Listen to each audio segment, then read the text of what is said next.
तो फ्रेंड्स, स्वागत है आप सभी का हमारे YouTube channel study with diamond में। फ्रेंड्स, आज की वीडियो में हम आपके लिए लेकर आए हैं सोशल स्टडीज़ के टॉप 15 ऐसे मोस्ट इम्पोर्टेंट क्वेश्चन जो आपके आने वाले बोर्ड एग्जाम के लिए काफ़ी महत्वपूर्ण है। तो आइए फ्रेंड्स, हम एक एक क्वेश्चन को डिटेल में देखेंगे। तो आइए शुरुआत करते हैं। मेरा पहला क्वेश्चन है, भूमि विकास बैंक किस प्रकार का ऋण प्रदान किया जाता है? भूमि विकास बैंक द्वारा किस प्रकार का ऋण प्रदान किया जाता है? तो फ्रेंड्स, भूमि विकास बैंकों का मुख्य कारण कृषि संपत्ति के आधार पर दीर्घकालीन ऋण देना होता है। कौन सा ऋण? दीर्घकालीन। सॉरी, ऑप्शन सी सही हो जाएगा। दीर्घकालीन ऋण देना होता है, क्योंकि ये बैंक भूमि परिसंपत्ति को रहन या बंधक रखकर ही ऋण देते हैं। तो आइए हम नेक्स्ट क्वेश्चन की ओर चलते हैं। मेरा नेक्स्ट क्वेश्चन है, भारत में किस प्रकार की आर्थिक प्रणाली पाई जाती है? पूंजीवाद अर्थव्यवस्था, समाजवादी अर्थव्यवस्था, मिश्रित अर्थव्यवस्था, साम्यवादी अर्थव्यवस्था। तो फ्रेंड्स, आप जानते होंगे कि एशिया के अधिकतर देश या विश्व के अन्य देश भी मिश्रित अर्थव्यवस्था पर डिपेंडेंट है। तो ये भारत भी मिश्रित अर्थव्यवस्था पर निर्भर है, या भारत में भी मिश्रित अर्थव्यवस्था आर्थिक प्रणाली पाई जाती है। नेक्स्ट क्वेश्चन है मेरा, नागार्जुन सागर परियोजना संबंधित है? किससे संबंधित है? सतलज से, कावेरी, नर्मदा, कृष्णा। किस नदी से संबंधित है नागार्जुन परियोजना? तो फ्रेंड्स, सबसे पहले आपको बताता चलूँ कि नागार्जुन सागर परियोजना जो है आंध्र प्रदेश में है। आंध्र प्रदेश के नलगोड़ा जिले में नागार्जुन सागर बांध शहर के बहुत करीब है। ठीक है, नागार्जुन सागर बांध कृष्णा नदी पर है। नागार्जुन सागर बांध कृष्णा नदी पर है। इस बांध की शुरुआत 1955 में की गई थी। 1955 से किया गया था और 1967 में पूरा कर लिया गया था इसे। ठीक है फ्रेंड्स, नेक्स्ट क्वेश्चन है मेरा, 4th number question.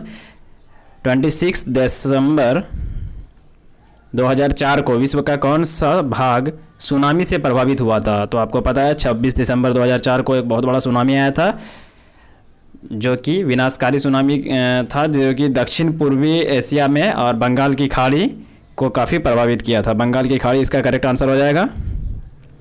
Next question है मेरा, नेक्स्ट क्वेश्चन की ओर चलते हैं। मेरा नेक्स्ट क्वेश्चन है, सामान्य संचार व्यवस्था को बाधित होने का मुख्य कारण क्या है? तो सामान्य संचार व्यवस्था का बाधित होने का मुख्य कारण है केबल तारों का टूट जाना।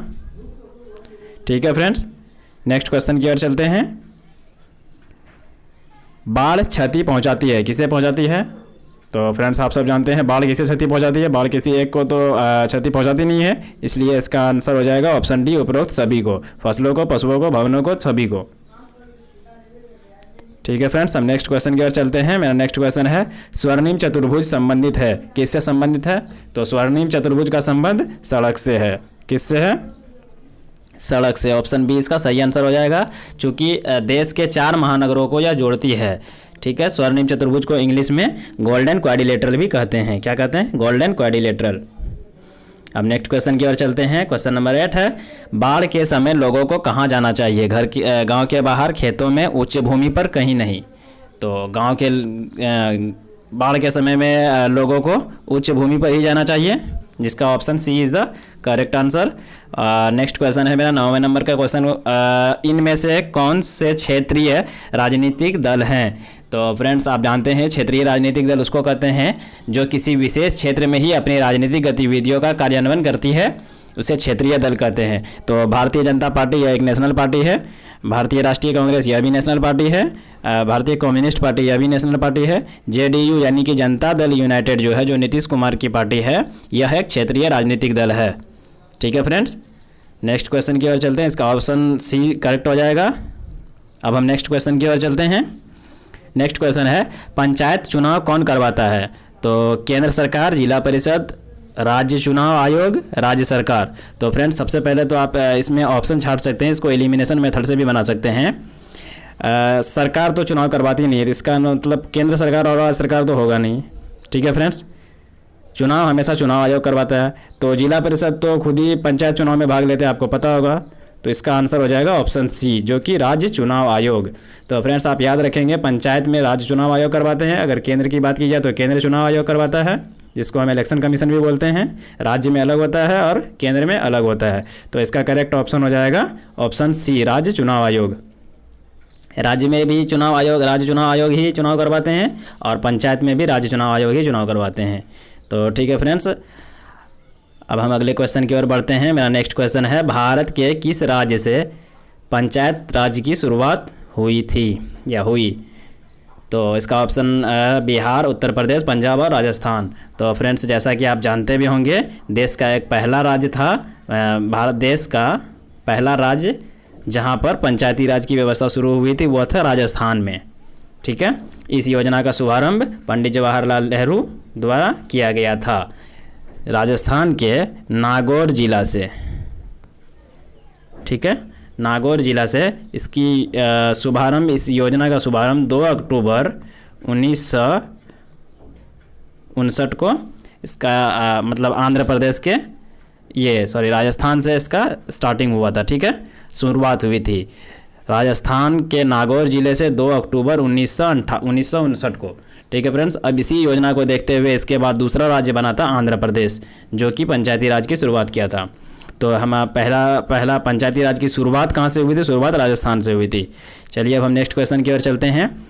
क्वेश्चन नंबर 12 है, वर्ष 1975 भारतीय राजनीति में किस लिए जाना जाता है?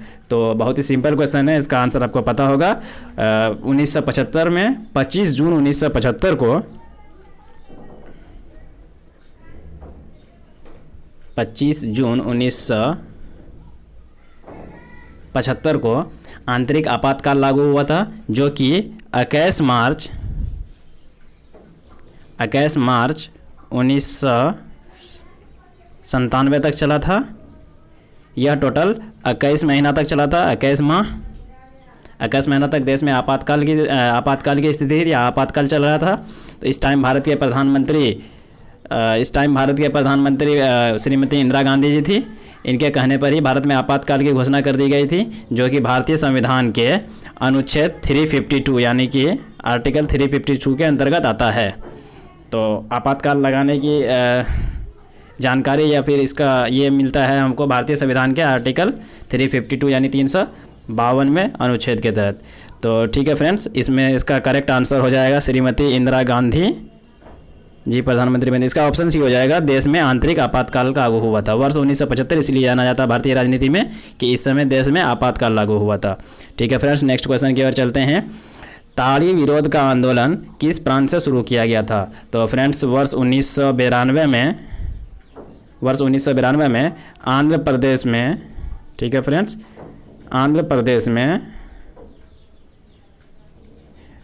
आंध्र प्रदेश का सही आंसर हो जाएगा। आंध्र प्रदेश में नल्लोर जिला, कौन सा जिला?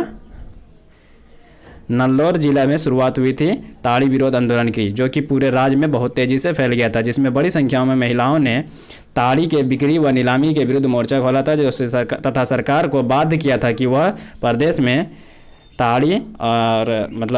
में ताड़ी की बिक्री पर प्रतिबंध लगा दे। तो इसका सही आंसर हो जाएगा ऑप्शन सी, जो कि आंध्र प्रदेश हो जाएगा। नेक्स्ट क्वेश्चन की ओर चलते हैं। मेरा नेक्स्ट क्वेश्चन है, धर्म को समुदाय का मुख्य आधार कौन मानता है? तो ऑब्वियसली इसका धर्म को समुदाय का मुख्य आधार सांप्रदायिक लोग ही मानते हैं। इसका करेक्ट आंसर ये हो जाएगा, जो सांप्रदायिक। अब हम अंतिम क्वेश्चन की ओर चलते हैं। सत्ता में साझेदारी सही है क्योंकि? इसका कारण बताना है आपको। यह विविधता को बढ़ाती है, देश की एकता को कमज़ोर करती है, फैसले लेने में देर करवाती है, विभिन्न समुदाय के बीच टकराव कम करती है। तो इसका आंसर हो जाएगा, सबसे पहले तो फिर आप ये समझेंगे साझेदारी किसको बोलते हैं। जब किसी सत्ता में साझेदारी का मतलब होता है जब किसी शासन व्यवस्था पर हर सामाजिक समूह और समुदाय के भागीदारी सरकार में होती है, तो इसे सत्ता का साझेदारी बोलते हैं। लोकतंत्र का मूल मंत्र ही है कि सत्ता की साझेदारी। तो फ्रेंड्स, किसी भी लोकतांत्रिक सरकार में हर नागरिक का हिस्सा होता है, क्योंकि यह विभिन्न समुदाय के मध्य या फिर बीच विरोधाभास टकराव को कम करती है। इसका करेक्ट आंसर डी हो जाएगा। इसका करेक्ट आंसर डी हो जाएगा, जो सही है। ठीक है फ्रेंड्स, यहाँ पे मेरा वीडियो ख़त्म होता है। अगर आपको यह वीडियो अच्छा लगा है तो प्लीज़ एक लाइक करें और कमेंट में बताएं कि आप इसमें से कितने का जवाब जानते थे, और अपने दोस्तों के साथ शेयर करें। फ्रेंड्स, अगर आप नए हैं तो हमारे YouTube channel study with diamond को सब्सक्राइब करें।